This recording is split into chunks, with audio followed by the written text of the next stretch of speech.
بسم اللہ الرحمن الرحیم۔ السلام علیکم ورحمۃ اللہ وبرکاتہ۔ الحمد للہ رب العالمین والصلاة والسلام علی سید الانبیاء والمرسلین ومن تبعهم بإحسان إلى يوم الدین، اما بعد، فقد قال اللہ تبارک وتعالی فی کلامہ المجید: اعوذ باللہ من الشیطان الرجیم، بسم اللہ الرحمن الرحیم۔ قل هل يستوي الذین يعلمون والذین لا يعلمون، وقال تعالی: انما يخشى اللہ من عباده العلماء، صدق اللہ العظیم۔ وقال النبی صلی اللہ علیہ وسلم: انما بعثت معلما، او كما قال صلی اللہ علیہ وسلم۔ اولا ادعو اللہ تعالی: رب اشرح لی صدری ویسر لی امری واحلل عقدۃ من لسانی یفقہوا قولی۔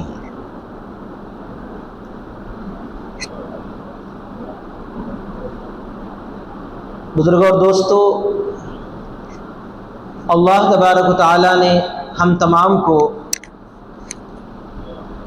حضرت محمد مصطفیٰ صلی اللہ علیہ وسلم کی امت میں پیدا فرمایا ہے، جنہوں نے اپنے آپ کو معلم فرمایا ہے۔ یعنی نبی صلی اللہ علیہ وسلم نے ارشاد فرمایا ہے کہ اللہ تبارک و تعالیٰ نے مجھے معلم بنا کر بھیجا ہے۔ انما بعثت معلما، او کما قال صلی اللہ علیہ وسلم۔ مطلب یہ ہے کہ اللہ کے حبیب صلی اللہ علیہ وسلم فرماتے ہیں میں تو معلم بنا کر بھیجا گیا ہوں۔ معلم تعلیم سے نکلا ہے، اور تعلیم علم سکھانے کو کہتے ہیں، اور معلم کا مطلب ہوتا ہے تعلیم دینے والا، علم سکھانے والا۔ نبی اکرم صلی اللہ علیہ وسلم کو اللہ تبارک و تعالیٰ نے معلم بنا کر، تعلیم دینے والا بنا کر، علم سکھلانے والا بنا کر مبعوث فرمایا ہے۔ اسی لیے آپ صلی اللہ علیہ وسلم نے علم کو عام کرنے کی، تعلیم کو پھیلانے کی، علم کی نشر و اشاعت کی ترغیب دی ہے، حکم فرمایا ہے۔ بلکہ آپ سب اچھی طریقے سے جانتے ہیں کہ سب سے پہلی وحی جو اللہ تعالیٰ نے نازل فرمائی ہے غار حرا میں، وہ سورہ علق کی ابتدائی آیات ہیں، اور پہلی آیت کا پہلا جز ہے اقرأ، پڑھو۔ پڑھنے کا مطلب یہ ہے کہ جب آدمی کوئی چیز اپنی نگاہوں سے، اپنی زبان سے نگاہوں سے دیکھتا ہے، زبان سے پڑھتا ہے، کوئی لکھی ہوئی تحریر ہے، کوئی نقشے ہیں، کوئی رسم الخط ہے، کوئی نقوش ہے، ان کو دیکھ کر اس کا معنی اور مفہوم سمجھتا ہے، زبان سے اس کو ادا کرتا ہے، تو پڑھنا کہتے ہیں۔ تو اللہ تعالیٰ نے پہلی وحی میں پڑھنے کا حکم دے کر تعلیم کی اہمیت کو، پڑھنے پڑھانے کو، سیکھنے سکھانے کو اہمیت دی ہے اور اس کو فضیلت بخشی۔ چنانچہ رسول اکرم صلی اللہ علیہ وسلم نے اسی اہمیت اور اسی فضیلت کے پیش نظر سیکھنے سکھانے کو اتنا اہمیت دی ہے اور سیکھنے سکھانے کی اتنی ترغیب دی ہے کہ آپ صلی اللہ علیہ وسلم نے ارشاد فرمایا ہے کہ جو آدمی علم حاصل کرنے کے لیے، تعلیم کے حصول کے لیے نامعلوم چیزوں کو معلوم کرنے کے لیے سفر کرتا ہے، تو گویا کہ اس کا یہ سفر جنت کے لیے ہے۔ الفاظ حدیث یوں ہیں: من سلک طریقا یلتمس فیہ علما سہل اللہ لہ بہ طریقا الی الجنہ، کہ جو آدمی کسی راستے پر چلتا ہے تاکہ وہاں جا کر وہ علم حاصل کرے، علم سیکھے، یلتمس فیہ علما، جس راستے میں چل کر علم کو وہ تلاش کرنا چاہتا ہے، علم کو حاصل کرنا چاہتا ہے، تو اللہ تعالیٰ اس کے لیے اس کے طفیل جنت کا راستہ آسان فرما دیتے ہیں۔ تو علم حاصل کرنے کے لیے کسی راستے کا سفر کرنا اتنا بڑا افضل عمل ہے کہ ویسے آدمی کے لیے اللہ تعالیٰ جنت کا راستہ آسان فرما دیتے ہیں۔ تو علم کی اتنی بڑی فضیلت نبی صلی اللہ علیہ وسلم نے بیان فرمائی۔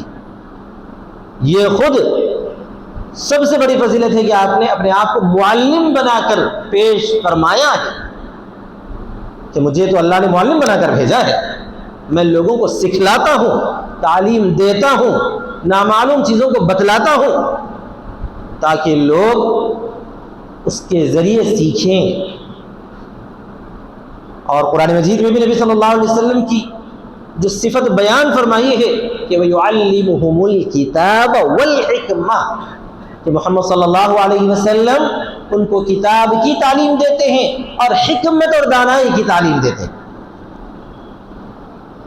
تو یہاں سے ایک بات یہ بھی واضح ہوتی ہے کہ کتاب کی تعلیم بھی تعلیم ہے اور دانائی کی باتیں سمجھانا، اچھی اچھی باتیں بتانا، یہ بھی تعلیم ہے۔ اب حکمت کی تفسیر کے اندر احادیث مبارکہ بھی آتی ہیں، اور حکمت کے اندر دانائی، اخلاق، اچھے کردار لوگوں کو پیش کرنا، یہ بھی حکمت کے اندر آتا ہے۔ تو بہرحال نبی صلی اللہ علیہ وسلم کی صفت بیان فرمائی گئی، اور اگر ہم علم یا تعلیم کے متعلق تحقیق کرنے نکلیں تو سب سے پہلی بات تو یہ ثابت ہوتی ہے کہ دنیا میں علم کے بغیر چارہ ہے ہی نہیں۔ اگر کوئی آدمی یہ کہے کہ نہ میں کوئی علم یا تعلیم حاصل کرنا ہی نہیں چاہتا، تو یہ اس کا دعویٰ سراسر جھوٹا ہے، غلط ہے۔ کیونکہ بچہ جب ماں کی پیٹ سے باہر نکلتا ہے، پیدا ہوتا ہے، اس وقت سے اس کی تعلیم شروع ہو جاتی ہے۔ اگر تعلیم کو دیکھا جائے وہ کس طرح پر کہ اسے دودھ پینا سکھایا جاتا ہے، وہ کیا ہے؟ ایک طرح کا علم ہی ہے، ایک طرح کی تعلیم ہی ہے۔ تعلیم کا مطلب سیکھنا، سکھانا، اسے سکھایا جاتا ہے۔ جب وہ تھوڑا سا بڑا ہوتا ہے تو اسے بیٹھنے کی مشق کرائی جاتی ہے، سکھایا جاتا ہے، چلنا سکھایا جاتا ہے۔ وہ ماں باپ کا ہاتھ پکڑ کر اپنے چھوٹے چھوٹے پاؤں سے چلنا سیکھتا ہے، تو یہ بھی ایک طرح کی تعلیم ہے۔ تو میں عرض کر رہا تھا کہ دنیا میں تعلیم کے بغیر چارہ ہے ہی نہیں۔ علم تو ضروری ہی ہے۔ کوئی آدمی چاہے کتنا ہی ناواقف ہو، کتنا ہی جاہل ہو، وہ بھی کسی نہ کسی انداز میں اس مرحلے سے گزرتا ہے، اگرچہ یہ مرحلہ بہت چھوٹا ہوتا ہے۔ تو تعلیم کے بغیر چارہ تو ہے ہی نہیں۔ خصوصاً اگر کوئی آدمی کسی خاص فن سے تعلق رکھتا ہو، کسی خاص علاقے میں رہتا ہو، یا کوئی خاص مشغلہ اختیار کرنا چاہتا ہو، تو اس فن، اس مشغلے یا اس علاقے کے اعتبار سے اس کو اچھی تعلیم ضروری ہے، اس کی بنیادی معلومات ہونی ضروری ہے۔ بغیر بنیادی معلومات کے، بلکہ اگر ترقی کرنا چاہتا ہے تو اس کی اچھی اور عمدہ اور ماسٹر لیول کی معلومات حاصل کیے بنا وہ کسی مشغلے میں قدم رکھتا ہے یا کسی معاملے میں شامل ہوتا ہے، داخل ہوتا ہے، تو پھر وہ ناکام ہو جاتا ہے۔ آپ نے دیکھا ہوگا بہت سارے لوگ اپنی تجارت کے ناکام ہونے کا شکوہ کرتے ہیں۔ دو باتیں ہیں، ایک تو یہ ہے کہ ہر فن میں کوئی بھی آدمی کامیاب ہو، یہ کوئی ضروری نہیں ہے۔ مشقت اور محنت اپنی جگہ ہے، لیکن اگر اللہ تعالیٰ نہ چاہے تو یقیناً ناکام ہی ہوگا۔ سبب کے درجے میں عرض کر رہا ہوں. سبب یہ ہے کہ اگر اس نے اس تجارت سے متعلق اچھی معلومات نہیں حاصل کی ہے تو یقیناً وہ اس میں ناکام ہو جاتا ہے. کیوں؟ کیونکہ جس چیز کی معلومات ہے ہی نہیں اس میں جب وہ شامل ہونے کی کوشش کرے گا تو یقیناً منہ کی کھائے گا، آگے نہیں بڑھ سکے گا. اسی لیے اگر کسی خاص مشغلے سے یا خاص فن سے کسی کا تعلق ہے تو اس سلسلے کی بنیادی معلومات کے ساتھ ساتھ زیادہ معلومات بھی حاصل کرنا بے حد ضروری ہے. اور دنیا میں تو اس قانون کو سب مانتے ہیں، دنیا میں معاملات میں سب اس کو تسلیم کرتے ہیں، سب اس کو لازمی اور ضروری سمجھتے ہیں. اسی طرح پر یہ سمجھیے کہ بحیثیت مسلمان، بحیثیت محمد صلی اللہ علیہ وسلم کا ایک امتی، ہمیں ہر ہمارے تعلق سے جتنی چیزیں ہیں ان تمام چیزوں کا علم حاصل کرنا ضروری ہے. ہم مسلمان ہونے کی حیثیت سے فرائض ہم پر لازم ہوتے ہیں تو فرائض کا علم حاصل کرنا ہم پر بے حد ضروری ہے. فرض کیا کیا ہے اور کہ ہر فرض میں کتنی چیزیں فرض ہیں ان کا علم حاصل کرنا ضروری ہے. اس کے بنا نہ وہ فرض ادا ہو سکتا ہے، اگر ادا بھی کرے تو صحیح انداز میں ادا نہیں ہو سکتا. جیسے مثال کے طور پر نماز ہم پر فرض ہے، تمام مسلمان جانتے ہیں. اگر کوئی نہ جانتا ہے تو یہ علم انتہائی کوڑا ہے. اس کو یہ تو جاننا چاہیے کم سے کم کہ نماز فرض ہے. جب نماز فرض ہے تو پھر نماز کے اندر کیا کیا چیزیں فرض ہیں، کیا کیا اس کی شرائط ہیں، اس کا جاننا بھی ضروری ہے. بغیر اس کے نماز صحیح انداز میں ادا ہونے کا امکان بہت کم ہے. اگر ہم نے نماز کا طریقہ اچھی طریقے سے جان لیا اور نماز پڑھ رہے ہیں تو ساتھ میں ہم کو یہ بھی جاننا بھی ضروری ہے کہ نماز میں کیا کیا چیزیں فرض ہیں. کیونکہ اگر کسی وجہ سے بھولے سے یا جان بوجھ کر کوئی فرض چھوٹ جائے اور ہم نے اس کو نہیں ادا کیا اور سمجھ رہے ہیں کہ ہماری نماز صحیح ہوئی تو یہ ہمارے سے بہت بڑی غلطی ہو جائے گی، جبکہ ہماری نماز ادا ہو ہی نہیں. جیسے مثال بھی دیتا ہوں میں، نماز کی جو بات آئی ہے تو نماز میں ایک شرط ہے، اس کو ہم فرض بھی کہہ سکتے ہیں. نماز شروع کرنے سے پہلے جو شرائط ضروری ہوتی ہیں ان میں سے ایک شرط یہ بھی ضروری ہے کہ جو ہے سطر کا ڈھکنا ضروری ہے. سطر کا مطلب وہ اعضاء جس کا چھپانا فرض ہے اس کو سطر کہتے ہیں. اور وہ عورت کے لیے پورا جسم ہے سوائے چہرے، ہتھیلیوں اور قدموں کے، یعنی ٹخنے سے نیچے جو پیر کا حصہ ہے وہ، یہ عورت کے لیے فرض ہے نماز کی حالت میں بھی چھپانا. اگر مان لیجیے ہماری کسی بہن کی جو ہے چھوٹی دی باہر نکل گئی یا بال باقی باہر رہ گئے اور انہوں نے نماز پڑھ لی تو نماز نہیں ہوگی، کیونکہ وہ فرض تھا اور وہ فرض جو ہے چھوٹ گیا. اسی طرح مردوں کے لیے ناف سے لے کر گھٹنے کے نیچے تک سطر ہے، یہ حصہ چھپا رہنا فرض ہے ورنہ نماز نہیں ہوگی.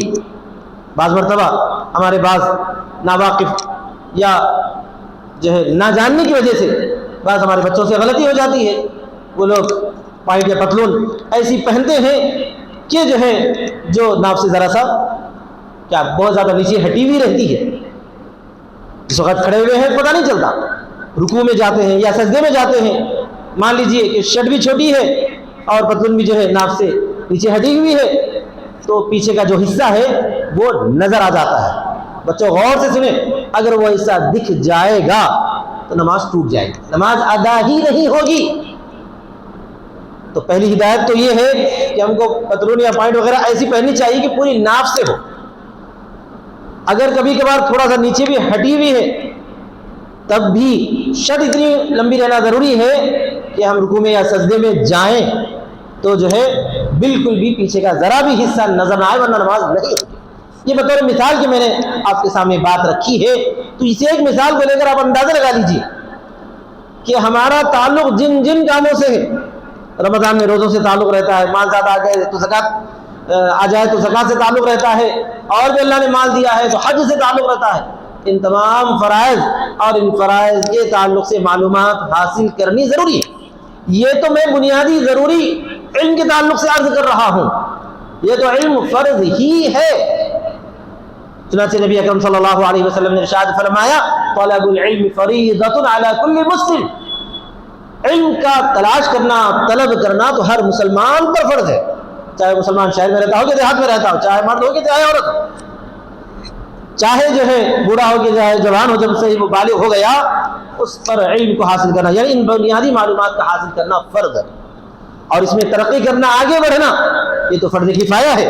کچھ اور لوگ جنہوں نے اس طرح تعلیم میں ترقی کی ہے، محنت کی ہے، آگے بڑھے ہیں، فقہ کا مکمل علم حاصل کیا ہے، تفسیر کا علم حاصل کیا ہے، حدیث کا علم حاصل کیا ہے، تو کچھ نئے مسائل پیدا ہوئے ہیں یا کچھ لوگوں کو کوئی ایسا معاملہ پیش آیا ہے اس کے بارے میں ان کو نہیں معلوم ہے، تو ویسے لوگوں سے وہ رد کریں گے، پوچھیں گے اور معلومات حاصل کریں گے تو صحیح کام پر یہ عمل کر سکیں گے۔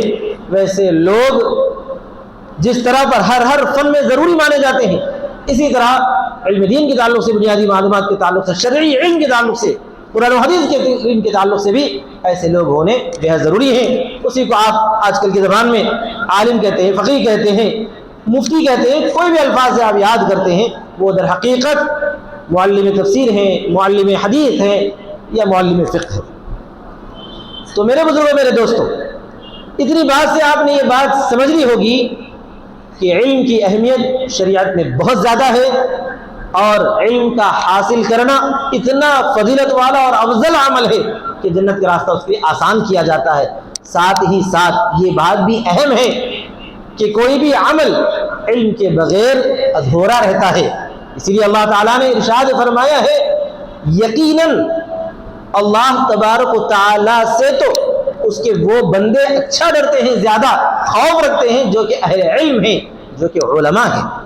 اور ایک آیت مبارکہ میں بیان فرمایا گیا ہے، اے نبی آپ کہہ دیجئے کہ کیا جاننے والے اور نہ جاننے والے دونوں برابر ہو سکتے ہیں؟ یہ سوال استفہام انکاری کہلاتا ہے، یعنی بالکل برابر نہیں ہو سکتے۔ جاننے والے مقام و مرتبے میں بہت اونچے ہیں، اور جو نہ جاننے والے ہیں وہ ان کا مرتبہ کم ہے اور نیچے ہے۔ جب یہ پوری تفصیل ہمارے سامنے آتی ہے تو بعض لوگ ایک نئی بحث کھڑی کر دیتے ہیں۔ وہ بحث یہ ہے کہ علم دین یا علم دنیا۔ دیکھیے، قرآن و حدیث اور شریعت کے مطابق ایسی کوئی تقسیم ہے ہی نہیں۔ دنیا کا علم، دین کا علم، ایسا نبی صلی اللہ علیہ وسلم نے نہیں بیان فرمایا، نہ اللہ تعالیٰ نے قرآن مجید میں ایسی کوئی تقسیم کی ہے۔ ہاں، جو تقسیم کی گئی ہے نبی صلی اللہ علیہ وسلم کی مبارک زبان سے، وہ ہے علم نافع اور ہے علم ضار، یعنی وہ علم جو فائدہ پہنچانے والا ہے، اس کو حاصل کرنے کی تعلیم دی گئی ہے، اور وہ علم یا وہ معلومات جنہیں ضار یعنی نقصان پہنچانے والا کہا گیا ہے، مضر کہا گیا ہے، جس سے دوسروں کو نقصان ہوتا ہے، اس سے بچنے کی ترغیب دی گئی ہے، بلکہ بچنے کا حکم دیا گیا ہے۔ قرآن مجید میں سورہ بقرہ میں اللہ تبارک و تعالیٰ نے ان کا ذکر کیا ہے جن کے بارے میں مفسرین کہتے ہیں کہ وہ جو فرشتے تھے جو اتارے گئے تھے، یا کچھ کہتے ہیں کہ وہ جنات تھے۔ بہرحال اللہ تبارک و تعالیٰ نے ان کا ذکر کر کے ارشاد فرمایا ہے کہ انہوں نے لوگوں کے سامنے، بنی اسرائیل کے سامنے یوں کہا تھا کہ دیکھو، ہم جو چیز سکھانا چاہتے ہیں وہ مفید نہیں ہے، فائدہ مند نہیں ہے، تم لوگ مت سیکھو، اور اگر سیکھو گے تو تم کفر میں پڑ جاؤ گے۔ لیکن اللہ تعالیٰ فرماتا ہے کہ انہوں نے وَيَتَعَلَّمُونَ مِنْهُمَا مَا يُفَرِّقُونَ بِهِ بَيْنَ الْمَرْءِ وَزَوْجِهِ، کہ بنی اسرائیلیوں نے ان دونوں سے جن کو بابل میں اتارا گیا تھا، ہاروت و ماروت، کہ ہو سکتا ہے کہ وہ فرشتے ہوں، ہو سکتا ہے کہ جنات ہوں، زیادہ اغلب رائے یہی ہے کہ وہ فرشتے ہیں۔ اللہ تعالیٰ نے ان کو آسمان سے اتارا تھا تاکہ بنی اسرائیلیوں کو یہ بتایا جائے کہ حضرت سلیمان علیہ السلام کے تعلق سے تمہارا جو عقیدہ ہے کہ ان کے پاس ایک ایسا علم موجود ہے جو جادو والا ہے، اس علم کی بدولت وہ جو چاہے وہ کرتے ہیں، تو بنی اسرائیلیوں کو بتایا جائے کہ ان کا علم جادو وغیرہ کا قطعاً نہیں تھا، بلکہ اللہ تبارک و تعالیٰ نے ان کو خصوصی علم سے مشرف فرمایا تھا، خصوصی علم عطا فرمایا تھا۔ وہ علم اللہ تعالیٰ کا ان کے ساتھ تھا، جادو وغیرہ نہیں ہے۔ علم خداوندی یا علم وحی اور جادو میں فرق کرنے کے لیے، اس فرق کو واضح کرنے کے لیے، بتانے کے لیے ان دو فرشتوں کو اللہ تعالیٰ نے مبعوث فرمایا، بھیجا، اور یہ بتایا گیا کہ دیکھو جادو یہ ہوتا ہے۔ پھر ان کے ساتھ یہ بھی حکم دے دیا گیا کہ اس کو مت سیکھو، لیکن وہ لوگ کیا کرنے لگے؟ یتعلمون منہما، ان دونوں سے سیکھنے لگے، ما یفرقون بہ بین المرء وزوجہ، ایسی باتیں ہیں جس سے میاں اور بیوی کے درمیان تفریق ڈال دی جائے۔ تو در حقیقت میں عرض کر رہا تھا کہ جو علم حاصل کرنا فضیلت والا ہے وہ علم ہے علم نافع، یعنی فائدہ پہنچانے والا علم۔ کس کو فائدہ پہنچانے والا؟ خود اپنی ذات کو فائدہ پہنچانے والا علم ہو، دوسروں کو فائدہ پہنچانے والا علم ہو۔ اگر آپ اس کو علم کہیں گے تو یقیناً یہ علم ہے، چاہے وہ کسی بھی طرح کا علم آپ لے لیجئے، چاہے اس کو آپ قرآن و حدیث کا علم کہیں، یہ بھی علم ہے، اس مقصد سے کہ اس سے فائدہ پہنچے تو یقیناً یہ علم ہے۔ لیکن اگر نعوذ باللہ قرآن و حدیث کو اگر کوئی اس لیے سیکھے کہ اس سے میں دوسروں کو نقصان پہنچاؤں گا، دوسروں کو بگاڑ کے اندر لے جاؤں گا، جیسا کہ بعض جو ہے مستشرقین سیکھا کرتے تھے۔ مستشرقین کون کہلاتے ہیں؟ وہ لوگ جو ہے اہل کتاب میں سے ہیں، یہود و نصارہ میں سے ہیں، لیکن قرآن کو سیکھتے ہیں، حدیث کو سیکھتے ہیں اس مقصد سے کہ اس میں جو برائیاں تلاش کی جائیں، حالانکہ قرآن و حدیث میں کوئی برائی نہیں ہے۔ اللہ کا کلام اللہ تعالیٰ نے سورہ بقرہ کی پہلی آیت میں فرمایا لا ریب فیہ، لا شک فیہ، اس میں کوئی شک ہے ہی نہیں، حقیقتاً اس میں کوئی شک نہیں ہے۔ اگر کوئی آدمی اپنی خباثت ذہنی کی وجہ سے اس میں شک محسوس کرتا ہے تو وہ اس کی خباثت ہے، اس کی کل علم ہے، ناقص فہمی ہے۔ اگر کوئی اس میں برائیاں یا کیڑے تلاش کرنے کی کوشش کرتا ہے تو وہ اس کی آنکھوں کا فتور ہے، اس کے ذہن کی خرابی ہے، یعنی اس نے چشمہ ایسا لگایا ہوا ہے کہ اسے جو ہے ہیرا کوئی ناپاک چیز نظر آ رہا ہے، کوئی گندگی نظر آ رہی ہے، اس کو چشمہ اتار کر قرآن مجید میں تحقیق کرنے کی ضرورت ہے۔ تو میں یہ عرض کر رہا تھا کہ اگر کوئی بدنصیب قرآن مجید کو سیکھتا ہے اس مقصد سے کہ اس سے لوگوں کو گمراہ کروں گا، لوگوں کا ذہن خراب کروں گا، تو وہ علم نافع نہیں ہے، علم ضار ہے، نقصان دینے والا علم ہے، اس سے پرہیز کرنے کا حکم دیا گیا۔ اسی طرح اگر کوئی آدمی حدیث کو سیکھتا ہے اس مقصد سے کہ حدیثوں کے اندر کانٹرڈکشن ڈھونڈا جائے، ضد کو تلاش کیا جائے اور اس کے کانٹیکسٹ کے بغیر لوگوں کے سامنے پیش کر کے انہیں گمراہ کیا جائے، تو یہ علم زار ہے۔ چنانچہ جیسے بہت سارے بدنصیب پیدا ہوئے ہیں، بہت سارے مسلمان گھرانے میں پیدا ہونے والوں کو ایسے بدبختوں نے ہائر کر لیا، اپنے پاس جو ہے کرایہ سے لے لیا ہے، خرید لیا ہے اسلام پر کتوں کی طرح بھونکنے کے لیے، لیکن ظاہر ہے کسی کے بھونکنے سے اسلام کی شادی میں فرق تھوڑی پڑتا ہے۔ بدنصیبوں کو اسلام جو ہے کی کوئی ضرورت نہیں، اور اسلام کو ایسے بدنصیبوں کی کوئی ضرورت نہیں ہے۔ اسلام ویسوں کو تو دھتکار دے گا اور بڑھا دے گا، اور وہ جا کر جو ہے دشمنان اسلام کی گود میں بیٹھ کر قرآن و حدیث میں غلطیاں ڈھونڈنے کی کوشش کریں گے، لیکن وہی ناکام و نامراد ہوں گے، اور جو آخرت میں نقصان اٹھائیں گے تو اٹھائیں گے، لیکن دنیا میں بھی ذلیل و خوار ہوں گے۔ اور اللہ کا کلام سچا ہے کہ اللہ تبارک و تعالیٰ انہیں کلب کی موت یعنی کتوں کی موت دے گا۔ تو در حقیقت علم زار کا میں مطلب آپ کو سمجھا رہا ہوں کہ ایسا علم جو نقصان پہنچانے والا ہے وہ علم حاصل کرنا ناپسندیدہ ہے، گناہ ہے، حرام ہے۔ اسی وجہ سے اللہ کے رسول صلی اللہ علیہ وسلم نے کیا دعا فرمائی؟ اللہم انا نسألک علما نافعا، اے پروردگار میں تجھ سے علم نافع کا سوال فرماتا ہوں، علم نافع کا سوال کرتا ہوں، اور ہم سب کو یہی ترغیب دی گئی ہے کہ ہم جب بھی دعا کریں علم نافع اللہ تعالیٰ سے مانگیں۔ اسی طرح جو ایسا علم ہے جو فائدہ نہیں پہنچانے والا ہے، نقصان پہنچانے والا ہے، اس سے پرہیز کی نبی صلی اللہ علیہ وسلم نے دعا فرمائی، اور ہم سب کو بھی اس سے پرہیز کرنے کا حکم بھی دیا ہے، اور یہ دعا کرتے رہنے کی ترغیب دی گئی ہے کہ اے اللہ ہمیں ایسے برے علم سے بچا لے۔ چنانچہ الفاظ حدیث ہے اللہم انی اعوذ بک من علم لا ینفع، اے پروردگار میں ایسے علم سے آپ کی پناہ مانگتا ہوں جو فائدہ نہیں پہنچاتا۔ تو اس سے یہ معلوم ہوتا ہے کہ جو لوگ ہم آپس میں کبھی کبھار بحث کر لیتے ہیں کہ جتنی فضائل ہیں وہ علم دین کے ہیں، علم دنیا کی کوئی فضیلت نہیں ہے، میرے بھائی ایسی کوئی تفصیل یا ایسی کوئی ترتیب یا ایسی کوئی تقسیم اسلام میں نہیں ہے۔ اسلام میں کون سی تقسیم ہے؟ علم نافع اور علم زار کی تقسیم ہے۔ اگر کوئی علم آپ حاصل کرتے ہیں اس مقصد سے کہ اس سے فائدہ ہو، میرا فائدہ ہو، میرے گھر والوں کا فائدہ ہو، میرے محلے والوں کا، میرے شہر والوں کا، ساری دنیا کا فائدہ ہو، اس مقصد سے آپ علم حاصل کرتے ہیں تو یقیناً وہ تمام فضائل قرآن و حدیث میں ذکر کردہ جو علم کے لیے ہیں وہ اس علم کے لیے ضرور حاصل ہوں گے۔ اگر وہ علم قرآن و حدیث کا ہے تو ظاہر سی بات ہے، چونکہ قرآن و حدیث اللہ تبارک و تعالیٰ کی طرف لے جانے والا سب سے قریب ترین ذریعہ ہے، تو سب سے زیادہ فصل اسی کی ہوگی۔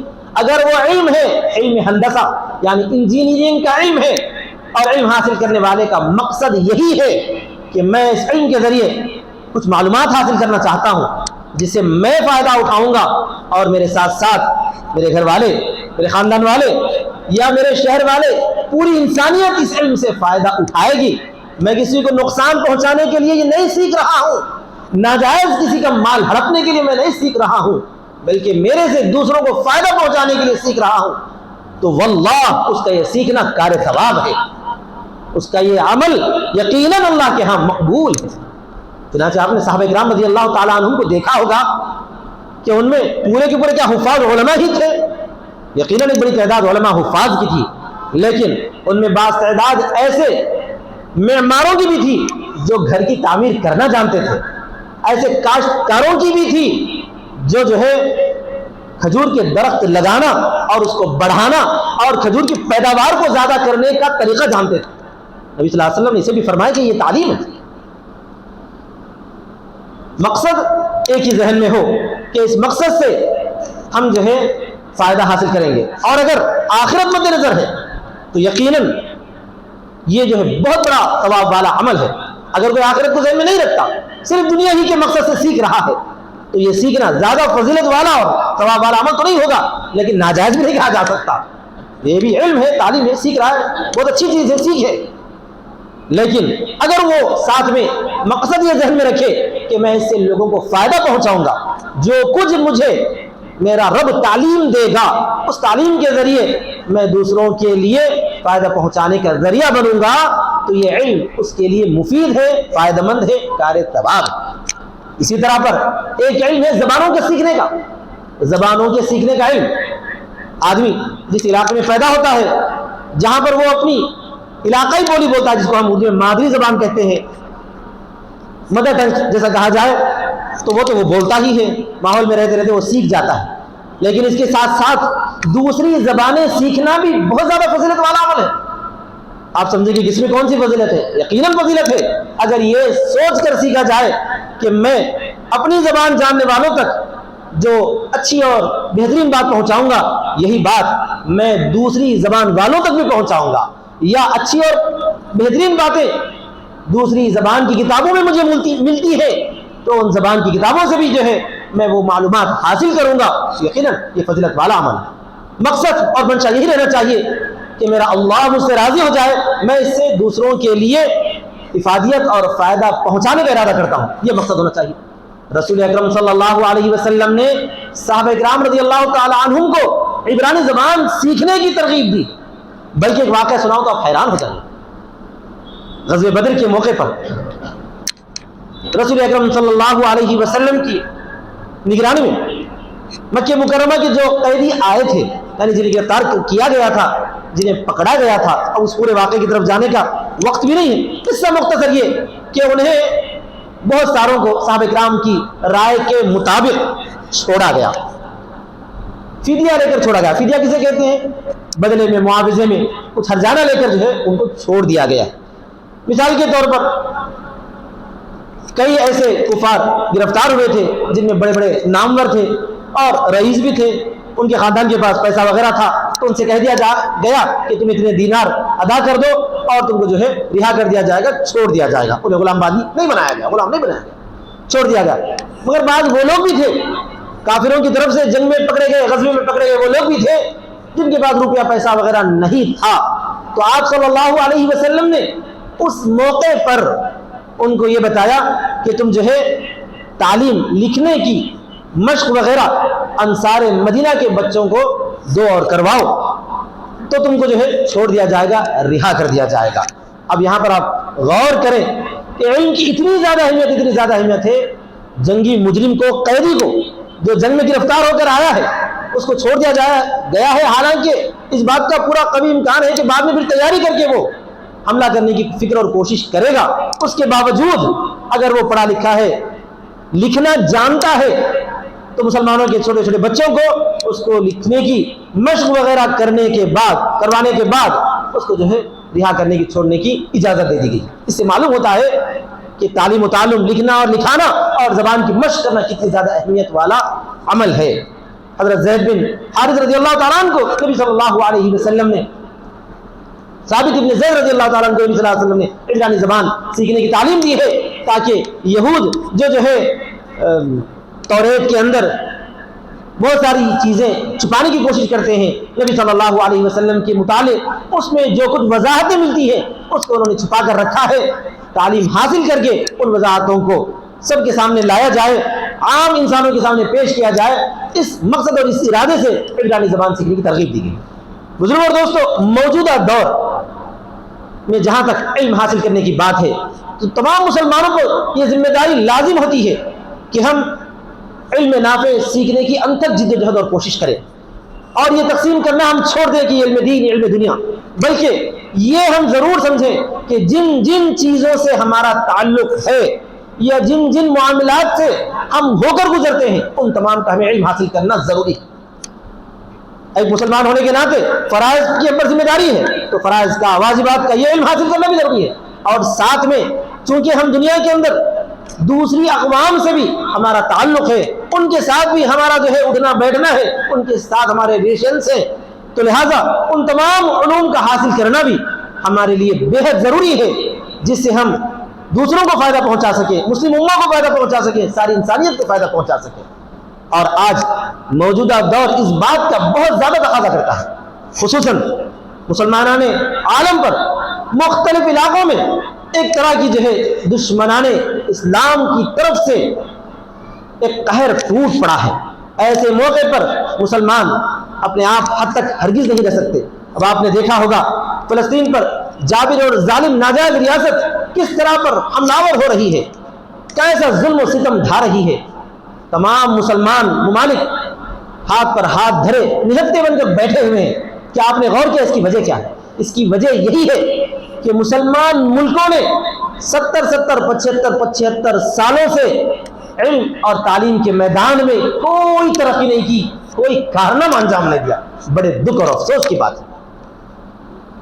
ایک میں نے انٹرویو پڑھا تھا چائنا کے ایک سائنسداں کا، اس نے اس انٹرویو میں یوں کہا کہ مسلمان 100 سال سے یہ رونا رو رہے ہیں کہ ہم مظلوم ہیں، ہم بے بس ہیں، مجبور ہیں، ہم پر ظلم ہو رہا ہے، دنیا مار رہی ہے، یہی کہتے ہوئے رونا رو رہے ہیں، لیکن کبھی اس بے بسی، اس مجبوری اور اس مظلومیت کا پردہ چاک کر کے علم کی شمع روشن کرنے کی تم میں توفیق ہی نہیں۔ جس وقت تمہیں آزادی ملی تھی، یعنی مسلمانان عالم کو اس نے کہا 70 80 90 سال پہلے ہی مسلمان ملکوں کو جو ہے مختلف علاقوں میں آزادی نصیب ہوئی تھی، آزادی مل چکی تھی۔ جس وقت تم آزاد تھے اسی کے بعد ہم نے آزادی پائی ہے۔ ہم بھی مظلوم تھے، بے بس تھے، مجبور تھے، لیکن ہم نے بے بسی اور مظلومیت کو اپنے پاؤں کے نیچے دفن کر دیا، اور ہم اس اعتبار سے علم کے میدان میں ترقی کرنا شروع کر چکے کہ آج ساری دنیا اس کا مقابلہ کرنے سے عاجز ہے۔ آپ جاپان کی مثال لے لیجئے، جاپان پر ایٹم بم گرنے کے بعد وہ ہمیشہ کے لیے ختم ہو چکا تھا، لیکن انہوں نے کہا کہ ہم ختم نہیں ہوں گے، ہم مرے نہیں، بلکہ ہم اثر نو دوبارہ زندہ ہوں گے۔ یہ کہتے ہوئے ٹیکنیکل میدان میں وہ لوگ آگے بڑھ گئے، اگرچہ جو ان کے اندر بہت ساری خرابیاں ہوں گی، برائیاں ہوں گی، کچھ ہوگا، لیکن انہوں نے علم کے میدان میں جو ترقی کرنے کی فکریں اور کوششیں کی ہیں، وہ ترقی مسلمانوں نے جو ہے 50% یا 20% بھی نہیں کی۔ مسلمان کا جو ہے سب سے زیادہ سنہرا دور، گولڈن پیریڈ، وہ دور تھا جس کو خلافت عباسی دور کہا جاتا ہے۔ اس دور کے اندر جتنے مدارس تھے، جتنی تعلیم گاہیں تھیں، وہاں پر جو ہے تعلیم پوری ہوا کرتی تھی۔ اسی مدرسے سے نکلنے والا، مثال کے طور مدرسے بغدادیہ سے، مدرسے جامع ازہر سے نکلنے والا ایک طالب علم ایسا ہوتا تھا جو ہے معلم قرآن ہے، معلم حدیث ہے، اچھا ڈیبیٹر ہے، اور اسی مدرسے سے، اسی درسگاہ سے نکلنے والا ایک سائنسداں تھا۔ عمرو بن موسیٰ وہیں سے نکلتا تھا، عمر خیام وہیں سے نکلتا تھا، جس کا نام لے کر آج کے سائنسداں فخر محسوس کرتے ہیں کہ ہم عمر خیام کے طریقے پر ہیں، ہم جو عمرو بن موسیٰ کے طریقے پر ہیں، ہم جو ہے موسیٰ الخارزمی کے طریقے پر ہیں، اور جو ہے فلاں اور فلاں کے طریقے پر ہیں۔ اس طرح پر لوگ کہا کرتے تھے. یہ اسلام کا سنہرا دور تھا. اس اسلام کے سنہرے دور کو مسلمانوں نے یکسر بھلا دیا. خلافت جب ختم ہو گئی تو مسلمانوں نے اپنا پلڑا جھاڑ لیا اور انہوں نے سمجھا کہ ہم اسلام کو تو رکھے اپنے پیٹھ پیچھے, بس ہمیں اپنی بادشاہت پسند ہے, ہمیں اپنا ملک پسند ہے. کسی نے عرب کا نعرہ دیا, کسی نے عجم کا نعرہ دیا, کسی نے جو ہے افریقہ کا نعرہ دیا, اور وہیں پر وہ خوش ہو گئے, مال بٹورنے میں لگ گئے, اپنی بادشاہت کو چمکانے میں لگ گئے. لیکن ان کو یہ احساس نہیں رہا کہ اللہ نے انہیں ایمان والا بنایا, انہیں مسلمان بنایا, انہیں معلم کی امت میں پیدا فرمایا. یہ لوگوں نے بھلا دیا. ابھی بھی وقت ہے, دور ہے. میرے نوجوانوں, میرے پیارے بچوں, آپ عزم کر لیجئے, دنیا کو چھوڑیے, لیکن ہم علم کے میدان میں ترقی کریں گے. جس کی ہم کو صلاحیت ہے, اس صلاحیت میں ہم آگے تک پہنچیں گے.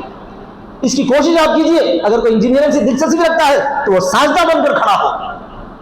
اگر کوئی قرآن و حدیث سے دلچسپی رکھتا ہے تو وہ مفسر قرآن بنے, مفسر اور وہ جو ہے محدث بنے. اگر کسی کو دلچسپی ہے زبانیں سیکھنے کی تو کم سے کم اسے 6 زبانیں آنی چاہیے تاکہ وہ دنیا پر راج کر سکے.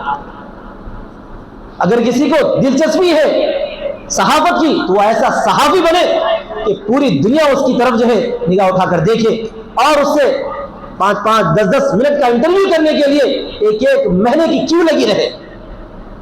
ایسی آپ کو صلاحیت ہونی چاہیے. اور یہ مسلمانوں میں ایسے موجود تھے, ابھی پہلے جن کے نام نہیں, عمر خیام, کیا آپ جانتے ہیں اس کو؟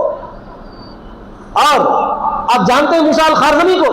آپ جو نمبر لکھتے ہیں نا 1 2 3 4, اس کو کس نے بنایا تھا؟ الخارزمی, موسیٰ الخارزمی نے اس کو بنایا تھا. اسی وجہ سے اس کو عربک نیمیریکل کہتے ہیں. تو بہرحال آخر کہاں چلے گئے وہ مسلمان؟ اگر کہاں چلے گئے وہ مجاہد؟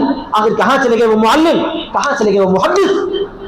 ایسا معلوم ہوتا ہے کہ سب کے سب یا تو زمین میں دفن ہو گئے ہیں یا آسمان نے ان کو اچک لیا ہے. اب تو دوبارہ صلاح الدین پیدا نہیں ہوں گے, موسیٰ الخارزمی قبر میں سے نہیں نکلے گا, ابن سیرین معبر خواب بھی دوبارہ اپنی قبر سے مٹھی جھاڑتے ہوئے باہر نہیں آئے گا. اب تو ہم ہی میں سے کسی کو کھڑا ہونا ہوگا. ہم ہی میں سے کوئی بنے موسیٰ الخارزمی, ہم ہی میں سے کوئی بنے عمر خیام, ہم ہی میں سے کوئی بنے ابن سیرین, ہم ہی میں سے کوئی بنے امام بخاری, امام مسلم. بزرگوں, دوستوں, میرے مسلم بھائیوں, نوجوانوں, میرے بچوں, یہ غفلت کی زندگی ہم کو اب چھوڑنے کی ضرورت ہے. آج کوڑا برس رہا ہے غزہ کے معصوم بہنوں اور بھائیوں پر. میں نے 2 دن پہلے ایک ویڈیو دیکھا, غزہ کی ایک معصوم فلسطینی بہن نے روتے ہوئے پیغام پہنچایا ایک چھوٹے سے کمزور ملک افغانستان کی طرف. حالانکہ غزہ ایک ایسا چھوٹا سا شہر ہے, اس کے آس پاس پورے مسلم ملک ہیں. ایک بازو مصر ہے, دوسرے بازو شام ہے, تیسرے بازو سعودی عرب ہے. پورے مسلم ملک میں گھرا ہوا ایک چھوٹا سا, صرف 48 میل کا ایک چھوٹا سا شہر ہے, 48 اسکوائر میل کا چھوٹا سا شہر, 30 لاکھ کی آبادی. وہاں کی ایک بہن نے رسالۃ اللہ افغانستان کے نام سے افغانستان کو مدد کی گہار لگائی ہے, درخواست کی ہے, کہا ہے کہ پوری دنیا نے ہمیں دھوکہ دیا ہے, اے افغانی بھائیوں آ کر ہماری مدد کر. آپ جانتے ہیں سعودی عرب تیل کی دولت سے مالا مال لبریز ملک ہے. اگر کسی چیز کی کمی ہے تو ان کے پاس وہی ہے کہ سائنس اور ٹیکنالوجی, ہندسہ وغیرہ. انہوں نے اس کو سمجھ بیٹھا ہے کہ ہم دوسروں کو بلائیں گے, 4 پیسے پھینکیں گے, وہ ہمارے لیے جو ہے برج مکہ اور برج عرب اونچی اونچی عمارتیں بنائیں گے اور چلے جائیں گے. اگر اسی کو یہ جو ہے اپنا کارنامہ سمجھتے ہیں تو افسوس ہے ایسی سوچ پر. مسلمانوں کو چاہیے کہ علم و عمل کے میدان میں ترقی کریں, آگے بڑھیں. جس چیز سے آپ کا تعلق ہے اس چیز کو, اس علم کو سیکھیے, اس مقصد سے کے لیے سیکھیے کہ میں اس سے پوری دنیا کو جو ہے روشنی پہنچاؤں گا. پوری دنیا کے لیے مفید یہ ہمارا علم ثابت ہوگا, مسلمانوں کے لیے مفید ہوگا, غیر مسلمین کے لیے بھی مفید ہوگا. انہیں جنت کے راستے کی طرف ہم رہنمائی کریں گے, دوزخ کے راستے سے بچائیں گے, لوگوں کو بندوں کے ظلم سے ہٹا کر اللہ تبارک و تعالیٰ کے انصاف کی طرف لائیں گے. اس مقصد سے آپ علم حاصل کریں, انشاءاللہ ضرور ترقی کریں گے, ضرور علم حاصل کریں گے. آج آگے چل کر ہم میں سے ایسے ایسے صحابی پیدا ہوں گے جو نامور بنیں گے, دنیا میں اپنا سکہ جمائیں گے.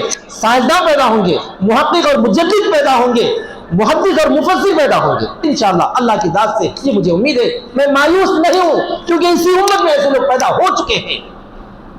لا تیأسوا من روح اللہ لا تقنطوا من رحمت اللہ. اللہ تعالیٰ نے دو جگہ فرمایا ہے کہ تم اللہ کی رحمت سے مایوس مت ہو جاؤ, تم اللہ کی رحمت سے نا امید مت ہو.